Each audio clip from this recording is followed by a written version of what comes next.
I went to a brand new comic store opening today. I had to work till noon, but that's fine because this store didn't open till noon. It's only open till 6, and today was day one, but it's going to be open only Saturdays and Sundays until the owner retires.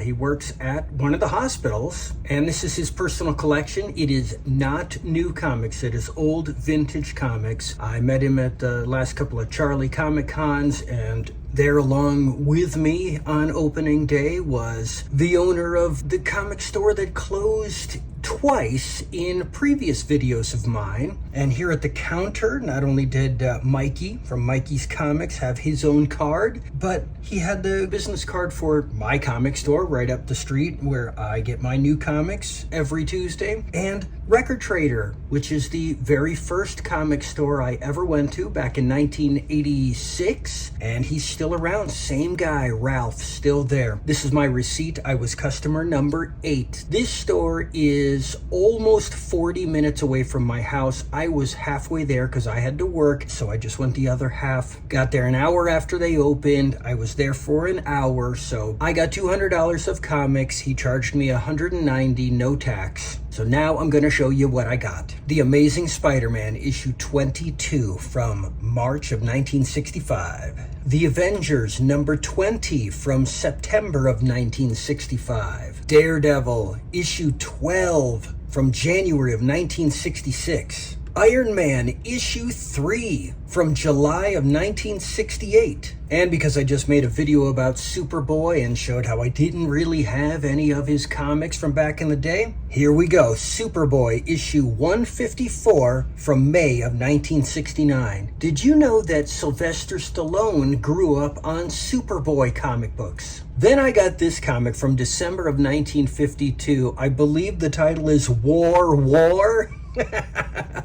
War tales on far-flung battlefields, knifed full of the fury of war.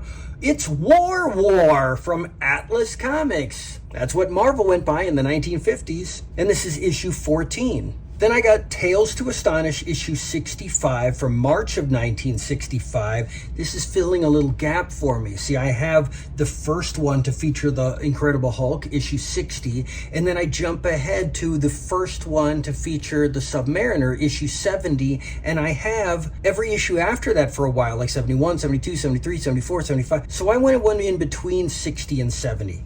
Right in the middle, 65. And check it out, Stan Lee, Jack Kirby, and Steve Ditko all worked on this. And then I got these because of that Supermobile video got me thinking about my friend Mark's Superpowers collection, which had the Super Friends from the cartoon, but it also had these other characters that I had no idea who they were, and I kind of really loved his action figure of Red Tornado, so I want to read about him from comics that came out back then. I've got issue 1, 2, 3, and 4. This is from July, August, September, and October of 1985, and then a new issue 1 from 2009. And last but not least, since I have been developing that Rawhide Kid comic collection this year, I went back a little further and got Rawhide from July of 1960. This is clearly based on the television show starring Clint Eastwood. And you know, I just met his cousin a few weeks ago. This is from Dell Comics. And I had a great time at the store. They were playing all the music I loved, and I got to see a lot of guys in there just looking through comics. There were no trading cards, no games. It's just comics,